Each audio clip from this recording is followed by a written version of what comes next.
शनु, ये क्या कर रहे हो आप? हम्म।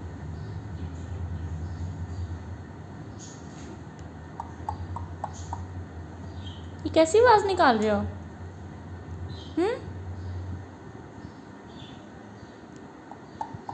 निकी मारेगी आपको। शनु पीछे हो जाओ, देखो गुस्सा कर रही है। शनु, शनु भाई पूरी मस्ती में लगा हुआ है, उसे कोई पता नहीं है।